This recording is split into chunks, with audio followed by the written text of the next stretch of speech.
लेकिन कुछ खेलों का आपने जिक्र किया, वो खेल उसमें जो इक्विपमेंट्स होते हैं बड़े महंगे होते हैं, तो क्या गरीब बच्चों की पहुंच है वहां तक, उन अकेडमीज तक भी जिनका आप जिक्र कर रहे हैं? जी, मैंने बताया कि ये जो हमारी 11 एकेडमी है, इसमें रेसिडेंशियल से लेके उनके फूड ये सब सरकार वहन करती है। ये पूरा उसमें लगभग हम किसी में 100 सीट हैं, किसी में 60 सीट हैं, और इनका एक टैलेंट सर्च प्रोग्राम होता है। उसमें गांव, सुदूर गांव में जाकर जो बच्चा उस खेल में अच्छा लगता है, कोचेस के माध्यम से हम उनको लेके आते हैं और उनको पूरी ट्रेनिंग देते हैं फ्री ऑफ कॉस्ट।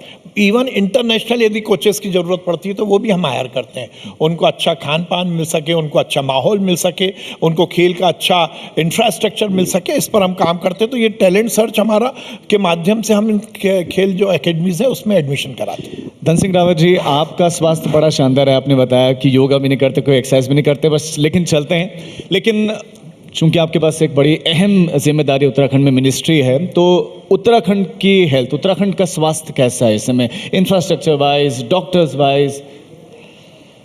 देखिए, उत्तराखंड राज्य जो है देश का पहला राज्य है जहाँ की आयुष्मान सबके लिए है, चाहे गरीब हो, अमीर हो। और मुझे आपके मंच से बताते बड़ी खुशी हो रही है कि हमारे राज्य में 60 लाख लोग आयुष्मान कार्ड बना चुके हैं। हमारे यहाँ 2 योजना चलती है, एक भारत सरकार की आयुष्मान योजना और एक उत्तराखंड सरकार की है अटल आयुष्मान योजना। तो हम 5 लाख का इलाज सबका कराते हैं। और मुझे भी बताते हुए बड़ी खुशी हो रही है कि हमारे राज्य में अभी तक 15 लाख से ज़्यादा लोग निःशुल्क इलाज कराते हैं। और डायलिसिस का इलाज फ्री है हमारे यहाँ। हमारे यहाँ सरकारी हॉस्पिटलों में तो इलाज फ्री है, लेकिन प्राइवेट हॉस्पिटल में भी अगर कोई मरीज आता है तो आयुष्मान उसके लिए भी लागू है वहाँ पे। और बड़ी बात यह है हमारे राज्य में कि इसका जो है भरपूर लाभ लोग लेते हैं। और जो गरीब लोग हैं उसके लिए एक बड़ी जो दिक्कतें थी, पहले इलाज नहीं करा पाते थे, तो मैं प्रधानमंत्री जी का भी धन्यवाद देना चाहता हूँ कि इस योजना से बहुत लोगों का भला हुआ है। अब आयुष्मान में एक नया विंडो खुला है। अब जो 70 साल के लोग हैं उनके लिए अगर एक परिवार में अगर 2 बुज़ुर्ग हैं तो 10 लाख तक का भी इलाज फ्री हो सकता है। अगर 4 बुज़ुर्ग हैं तो 20 लाख तक का भी इलाज फ्री हो सकता है। तो ये योजना अभी पूरे देश में लागू हुई है। और मैं ये कह सकता हूँ कि उत्तराखंड राज्य में आयुष्मान से बहुत लाभ लोगों को मिला है। हमारे यहाँ 7 मेडिकल कॉलेज बन चुके हैं। हमारे यहाँ आप देखते होंगे कि गर्भवती माता बहनों के लिए हॉस्पिटल तक ले जाना, जब जच्चा बच्चा हो जाता है घर तक छोड़ना, ये भी निःशुल्क है। हमारे यहाँ हर साल हम लगभग 1 लाख लोगों के मोतियाबिंद के ऑपरेशन फ्री कराते हैं, ये भी निःशुल्क है। हम अपने प्रदेश में लगभग 272 जाँचें निःशुल्क कराते हैं लोगों की। और मुझे ये बताते हुए यहाँ पे आपके मन से बड़ी खुशी हो रही है कि अभी तक 32 लाख लोगों ने निःशुल्क जांच हमारे राज्य में की है।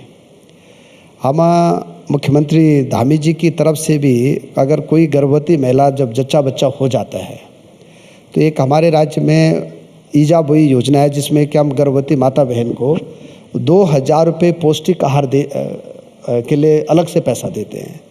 तो हम आपने देखा होगा कि जो हमारे यहाँ शिशु मृत्यु दर थी, ये भी अब कम हो गया है। लगभग 12% की गिरावट है हमारे राज्य में आई। लेकिन एक जो आरोप भी लगाता है विपक्ष भी, और कहता है कि उत्तराखंड में डॉक्टर्स का बड़ा अभाव है, डॉक्टर्स कम है पहला। दूसरा कि जो प्रशिक्षित डॉक्टर हैं, जो स्पेशलिस्ट डॉक्टर हैं, उनकी भी कमी है।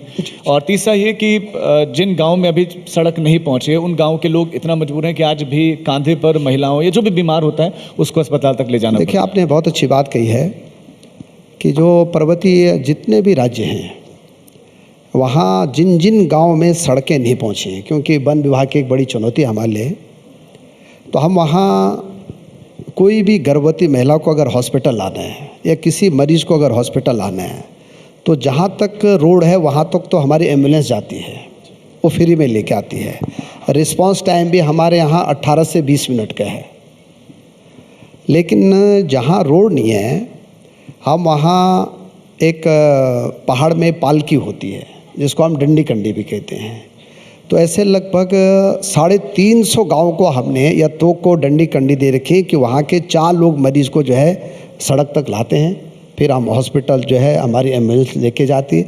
लेकिन डंडी कंडी भी जो दे रखी है वो स्वास्थ्य विभाग ने दे रखी है, उनका खर्चा भी हम देते हैं। अगर कोई 4 लोग गांव से उन मरीज़ को लेके आएंगे सड़क तक तो उसका पैसा भी हम देते हैं। जहाँ तक आपने डॉक्टरों की बात की है, तो अब हमारे राज्य में डॉक्टर सरप्लस हो गए हैं। उत्तराखंड एक ऐसा राज्य है जहाँ के अब डॉक्टरों की कमी नहीं है। और आपने देखा होगा कि अभी हमने CSC PSC से लेके आरोग्य मंदिरों तक भी डॉक्टरों की नियुक्ति की है। ये जो स्पेशलिस्ट डॉक्टरों की आपने बात की है, ये हमारे राज्य में कमी है, अरे पूरे देश में कमी है। हमारे राज्य में लगभग अभी 40% कमी है स्पेशलिस्ट डॉक्टरों की। लेकिन हमने ये किया है कि इस बार हम लगभग 350 डॉक्टरों को PG करा रहे हैं सरकारी खर्चे पे, ताकि जब वो PG करके लौटेंगे तो 5 साल तक उनको पहाड़ में नौकरी करनी पड़ेगी। ये हमने उनके लिए एक अलग से जो है एक सिस्टम बना रखा है कि आप सरकार के खर्चे पे PG करेंगे और फिर जब आप PG करके आएंगे तो 5 साल आपको पहाड़ में नौकरी करनी पड़ेगी। तो एक अच्छा हमने सिस्टम बनाया है। और मैं ये कह सकता हूँ आपके मंच से कि अब स्वास्थ्य विभाग में हमने आशाएं पूरी भर दी हैं, CHO पूरे भर दिए हैं, ANM पूरी भर दी हैं, और हमारे राज्य में नर्सिंग स्टाफ 100% हो गया है, टेक्नीशियन पूरे दे दिए हैं। और अभी आपको ताज्जुब होगा कि हमारे राज्य में हर साल लगभग 250 डॉक्टरों की ज़रूरत पड़ती है रिटायरमेंट होने के बाद, जो नया हम डॉक्टरों को नियुक्ति करते हैं। लेकिन अभी हम हर पूरे राज्य में जी हर साल लगभग 1300 MBBS डॉक्टर हमारे यहाँ से पास होके जाते हैं, और अगर प्राइवेट को भी मिला देंगे तो लगभग 1700 डॉक्टर पास होके जाते हैं। तो हमको ज़रूरत है 250 की, और हमारे यहाँ से 1700 बच्चे MBBS कर रहे हैं। क्या बात। तो हमारे यहाँ अब सरप्लस हो गए डॉक्टर। तो मुझे लगता है कि बहुत जल्दी हम जो स्पेशलिस्ट डॉक्टरों की कमी है ये भी पूरी कर लेंगे। ठीक।